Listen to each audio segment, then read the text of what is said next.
Halo semuanya, apa kabarkah kalian saat ini? Ya, saya harap kalian semua dalam keadaan yang senantiasa baik-baik saja.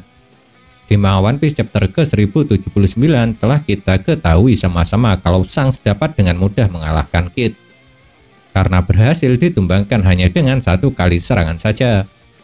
Padahal serangan Shanks itu masih sempat ditahan oleh Killer. Tapi yang ada bukannya membantu. Serangan Kapten Bajak Laut Rambut Merah ini malah membuat Killer juga ikut tumbang. Jadi dengan hanya satu kali serangan saja Shanks mampu mengalahkan dua orang bajak laut generasi terburuk, yakni Kid serta Killer. Akan tetapi yang menjadi sorotan dari kejadian ini bukanlah mengenai Shanks yang mampu menumbangkan Kid serta Killer dengan hanya satu kali serangan, melainkan teknik yang dia gunakan. Pasalnya teknik yang Shanks pakai untuk menumbangkan dua bajak laut generasi terburuk sekaligus itu merupakan teknik kepunyaan Roger, yakni teknik Kamusari. Dan alasan kenapa hal ini bisa lebih banyak mendapat perhatian lantaran timbulnya sebuah pertanyaan tentang siapakah orang yang telah mengajari Shanks untuk menguasai teknik Kamusari.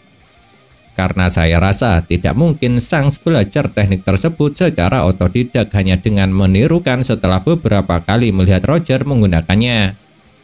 Terus kira-kira siapakah yang mengajari Shanks teknik Kamusari? Penasaran? Berikut penjelasan dari saya.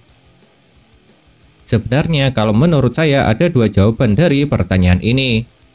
Dan jawaban pertama, orang yang telah mengajari Shanks teknik Kamusari adalah Roger sendiri. Lalu kenapa saya bisa berpendapat demikian? Lantaran jika kalian perhatikan hubungan Shanks dengan Roger memang terbilang sangat dekat. Yang hal itu terlihat jelas dari diperlihatkannya beberapa momen antara mereka berdua. Mulai pernah ditunjukkannya Shanks muda menggunakan topi bajak laut milik Roger, Shanks yang juga diwarisi topi jerami, sampai adanya adegan di mana Shanks menangis histeris sambil memeluk tubuh kaptennya tersebut pasca kepulangan Roger dari pulau terakhir Locktail. Jadi melihat seberapa dekatnya Shanks dengan kaptennya tersebut menjadi tidak aneh kalau Roger akhirnya selain mewariskan topi jeraminya, dia juga mengajarkan teknik Kamusari pada salah satu anggota magangnya itu. Dan jika itu benar, maka bisa dibilang Shanks merupakan salah satu orang yang memiliki warisan Roger paling banyak. Sedangkan untuk jawaban kedua mengenai siapa yang kira-kira mengajarkan Shanks teknik Kamusari, kalau menurut saya orang itu kemungkinan besarnya adalah Rayleigh. Dan alasan kenapa Rayleigh juga bisa masuk sebagai salah satu orang yang dapat mengajari Shanks teknik Kamusari lantaran dia merupakan seorang pendekar pedang yang hebat. Bahkan mungkin kemampuan bermain pedang Rayleigh jauh lebih hebat daripada Roger. Lalu sebagai seorang pendekar pedang kelas atas yang juga teman dekat dari Roger, menjadi tidak aneh kalau Rayleigh mengetahui dengan pasti seluk-beluk teknik Kamusari. Dan walaupun mungkin dia tidak dapat menggunakannya, bukan berarti Rayleigh tidak bisa mengajarkan teknik tersebut kepada orang lain. Lalu yang dipilih Rayleigh untuk diajari teknik Kamusari adalah Shanks.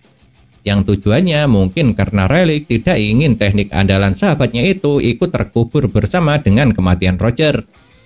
Jadi supaya teknik terkuat Roger tersebut ada yang meneruskannya, sang pendekar pedang berjuluk Raja Kegelapan tersebut memutuskan untuk mewariskan teknik Kamusari kepada Shanks. Dan alasan kenapa Rayleigh memilih Shanks sebagai penerus teknik Roger adalah karena dia tahu betul bagaimana sifat dan kedekatan Shanks dengan sahabatnya tersebut.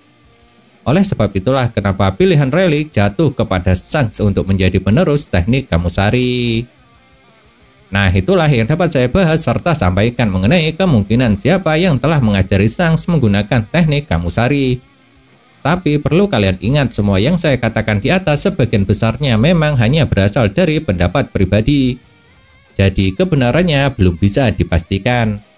Dan seperti biasa, meskipun pembahasannya sangat apa adanya, saya tetap berharap kalau konten ini bisa bermanfaat ataupun memberikan hiburan buat kalian semua.